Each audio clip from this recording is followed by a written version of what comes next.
Welcome to the Late Millennium TV. I am Bircan Ünver. We have a very distinguished guest today from Turkey, Professor Turkkaya Ataov, who is an expert on Armenian issue, so-called Armenian genocide. And he is visiting the US for a very brief time, and we are very privileged and honored to present the issue from the other side of the coin. You are here for a short time. Indeed. And would you tell us reason for your visit to the US? Well, of course, this is not the first time I've been here. It was long and long ago, in the mid-1950s, that I came here to get graduate education at New York University and at Syracuse University. And I was also a graduate of Robert College in Istanbul, which was one of the first American schools established ever outside the United States. And basically I studied international relations, and I've taught at Ankara University for 41 years. Now I'm retired, and I had a chance to visit the United States a number of times afterwards. After having received 2 MAs and a PhD in this country, I went back to Turkey to start teaching at Ankara University. I think I was the first professor who had received degrees in international relations. I might say that I've started the education and the teaching of that particular discipline in Turkey. Professor Turkkaya Ataov graduated from the Robert College in Istanbul, and he studied in the US in 50 years. And we like to hear his first experience in the US. I've not experienced anything. We had very good relations with the Armenians. When I was a student at Robert College, I sat next to Armana Karakciyan, who was a wonderful man. I think he's now in Philadelphia. The person next to me was Shukri Servaraya, by the way, and I sat for about 8 years in between the two. And we were very friendly with the Armenians and the Jewish citizens of Turkey. There was a Bulgarian who later became the Prime Minister of the Independent Democratic Republic of Bulgaria. He was also in our class. And there were Romanians. There were, of course, Greeks who were born in Istanbul. And there were Germans and some American students as well. I met some Armenians in the United States, and they were very friendly towards me. In the US, your experience when you run into with an Armenian or when you face first accusation, what was your reaction? What was the incident to that? Well, I was not treated in any bad way by any Armenian that I met in the United States. What we have today was not present at that time. I'm talking about the 1950s. I went back to Turkey in the August of 1959, and I had no whatsoever unpleasant experience here. The first time I was introduced to the idea, to the fact that there might have been a conflict between us sometime in the past, was when 2 Turkish diplomats were assassinated in Los Angeles. That's all. That was the beginning. In this year, you elected as the president of the Turkish-American Federation, and you are very active in the US. What was your first experience in the US facing with the Armenian issue? Thank you, Bircan.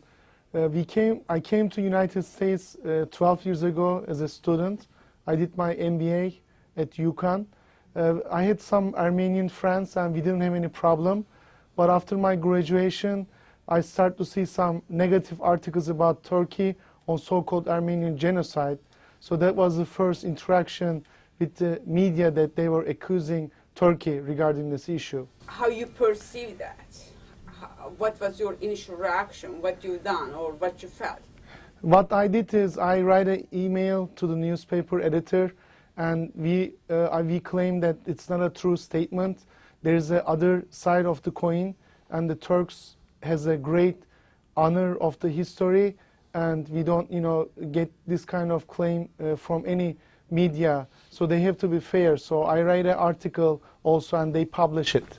May I add something about the history of our relations with the Armenians? I think very few people know that the Ottoman Turks were the first to recognize legally and politically the existence of a separate and independent Armenian Gregorian Church and an Armenian people. We recognize the Armenians as a separate community when the whole world was at odds with them. And we lived together in peace. Which was more than peace. It was really a brotherly coexistence for at least 700 years. And there was not a single incident, any kind of bloodshed, any kind of mass murder on any side for the length of these centuries. That's started when certain Western missionaries, such as the Catholic missionaries from France and the Protestant missionaries from the Anglo-Saxon countries, came to Turkey. And the missionaries at that time had very poor and wrong conceptions about the Turks and Islam in general. One may even say that even today, the average Westerner does not have the proper knowledge of what a Turk is, what an Asian is, and so on. And very many citizens of this country may have some difficulties in pointing out in contemporary maps the position of certain Middle Eastern or Islamic countries even. But in those days, around 830, when the first missionaries came and got organized, the conditions were even worse, and they thought that they were coming to a country which was atheistic and which had no idea of religion at all. Well, every society had some religion one way or another, and moreover, Islam was the last monotheistic religion which had accepted already the basic teachings of Judaism as well as Christianity. But they did not know that. There were very few Orientalists worthy enough to talk about in those days. And much later, for instance, Professor Gibb from the United Kingdom wrote his 6-volume book on Ottoman poetry, and so on. And very few books on Ottoman history were published, and those even then contained serious errors. But in any case, so those missionaries wanted to re-Christianize, in a sense, the Christians themselves, who were citizens of the Ottoman Empire.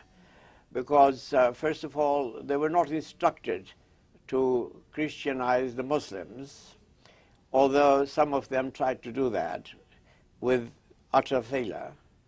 Only 26 people in Istanbul became Christians. And then they turned their attention towards the Armenians and the Greeks and the Jews. Of course, a Jew is born a Jew and will never become anything else, and they have a right to do that. And the Greeks are proud of their own history and have a background in the accomplishments of their churches, so they won't budge either. And the same is to a certain extent true with the Armenians, of course.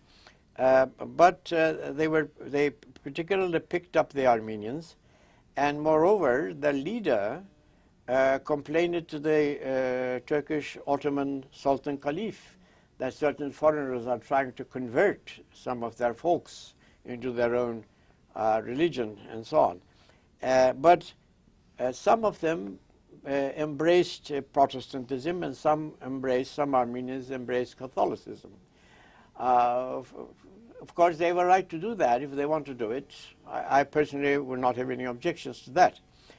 And so the Sultan or the Ottoman government decided in due course that they have a right to do it if they've done that out of their own volition, which they had apparently. They had perhaps found certain interest in it, or they really believed in what they were doing, whatever the cause was.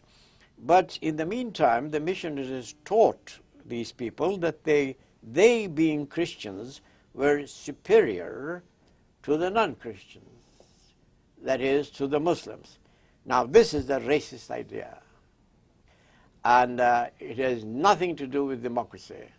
We cannot defend such a viewpoint today. For instance, I know of a book which I've quoted in some of my publications on the Armenian issue, that a book was published by an American Protestant missionary and also co-authored by an Armenian who was the president of the Armenians in New York.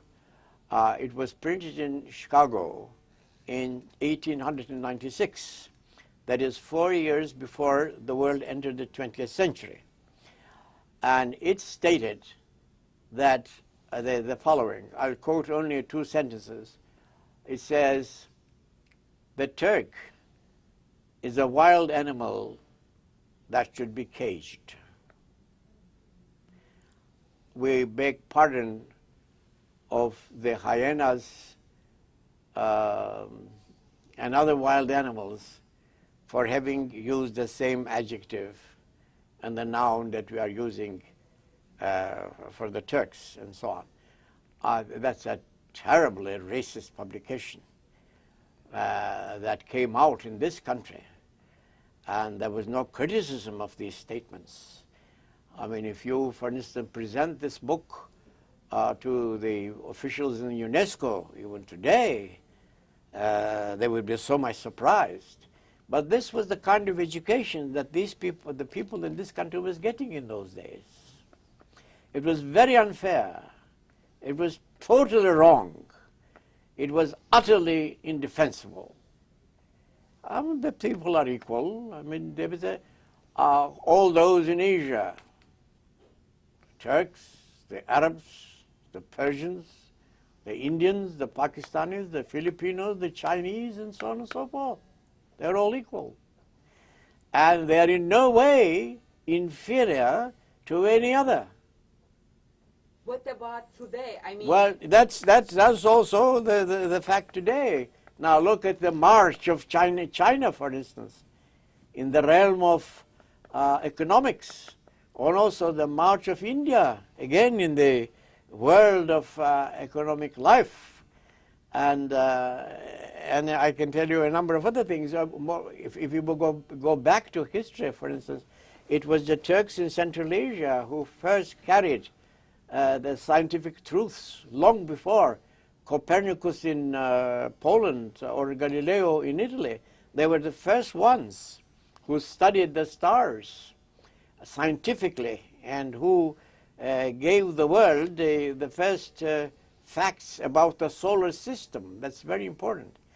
And the book on health that the great Turkish Renaissance man called Ibn Sina in Turkish and Avicenna in Latin, his book was a textbook in the European schools for about 400 years. That's a record that no one can break.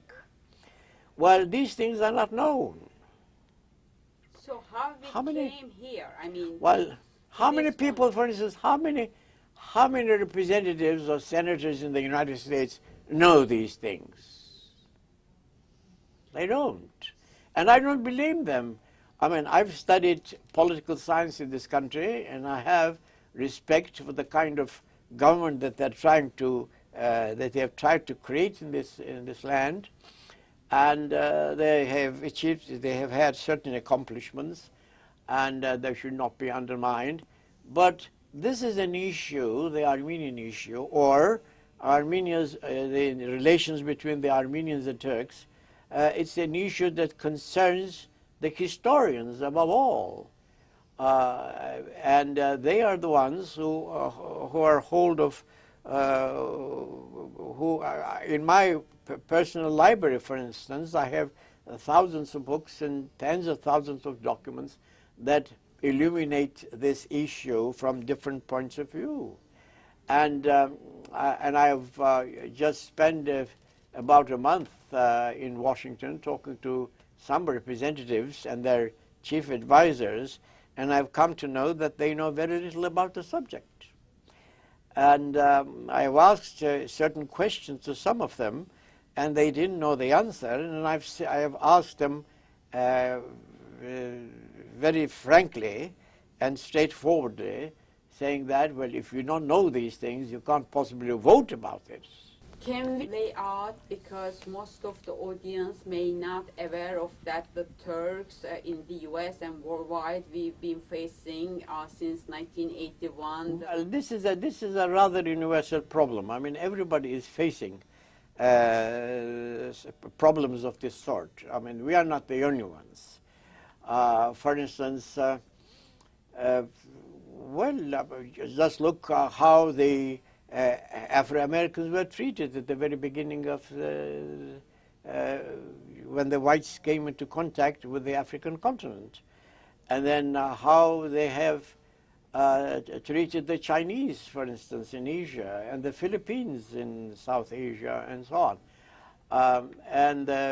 The Russians have entered the Central Asia, populated by the Turks, by the way, mostly, and they've treated those people not kindly either. So many people have been mistreated. The Turks are not the only ones. But of course now there's so much prejudice and lack of proper knowledge and politicization or politicking that upsets the issue.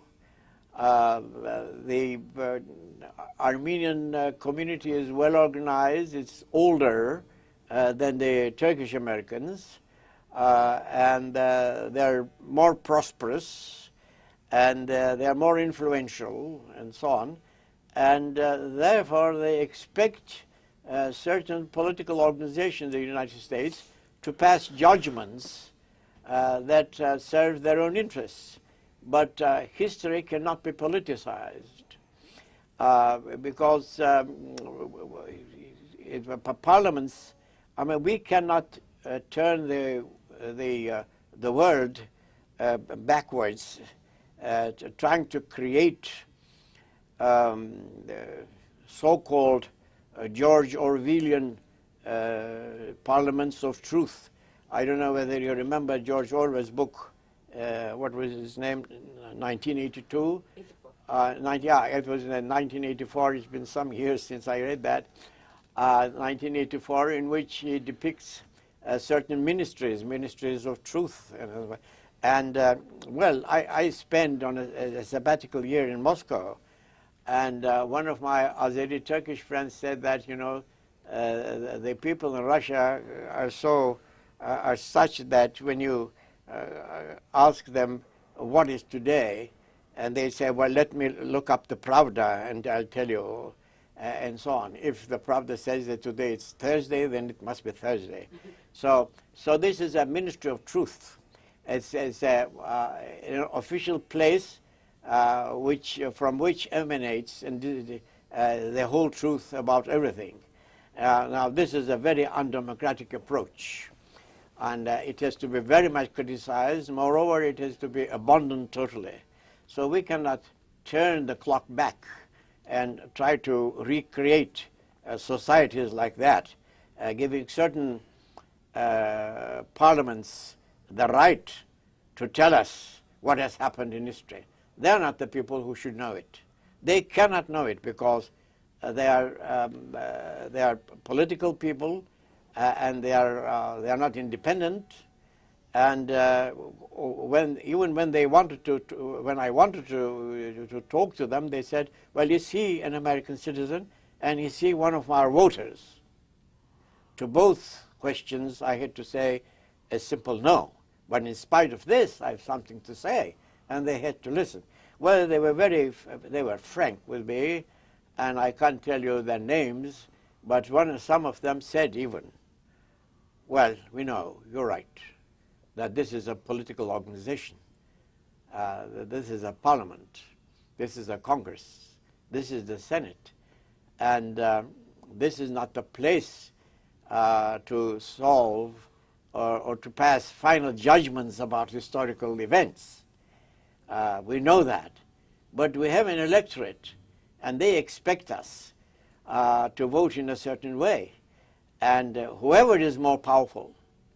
Yes, but let's not forget, there are at least 500,000 Turkish Americans now. And there are at least 300,000 more of other Turkic peoples, such as the Uzbeks and the Kazakhs and the Kyrgyz and the Azeri Turks and so on and so forth. Isn't it 150 years or more history, and it appears it has been a backbone on including US, England, France, Russians, foreign policies and their ambitions? Well, it was a minority within the Ottoman Empire. And you have referred to, when you said 150 years, you are referring to what is called the era of imperialism. And imperialism is after the minorities. They want to use them for their own purposes. And this is what they have done elsewhere as well. For instance, the French in Lebanon, they supported the Catholic Lebanese against the majority Muslim Lebanese. And when they were in Syria, when we left Syria at the end of the First World War, they supported the Alevis, which was a minority. It still is a minority. At that time, it was less than 9%. Now it's about 11%. They are the ones who are in power in Syria today. They opened the war colleges to the children of the Alevis, and they got them educated and so on and so forth. And, well, this is the same strategy almost everywhere. The imperialism works through the minorities. And in the Ottoman Empire, they selected the Armenian minority. And they were rather happy with us. Professor Turkkaya Ataov will summarize the history of Armenians living in Turkey. And because it was a wealthy, big, large state with lots of territory, with lots of income, and they were being very nice to them because they had the right to choose their own representatives.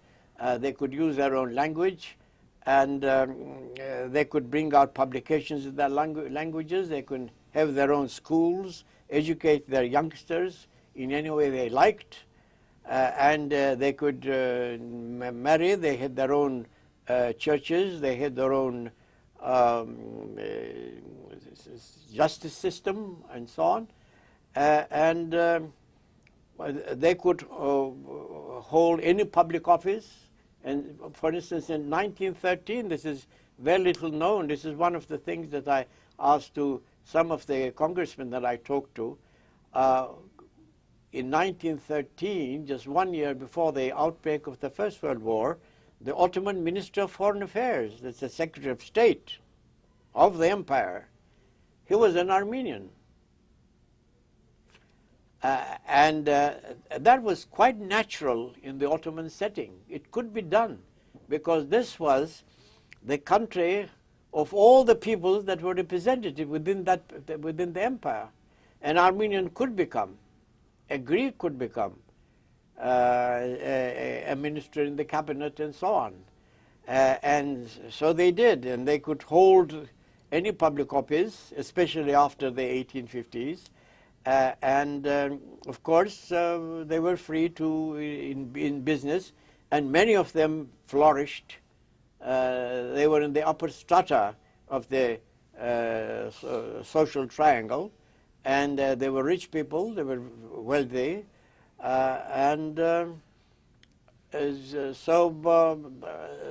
they had very little to complain about. With this program, we aim to serve for the peace and reconciliation and friendship and collaboration. This is also a way to give a voice to the other side of the story. We are thankful to Professor Turkkaya Ataov for his participation in this program. He is just here for a few days, and he made effort to be part of this program. Thank you to Professor Ataov, and thank you very much for watching us. Have a nice day. Thank you. See you next time.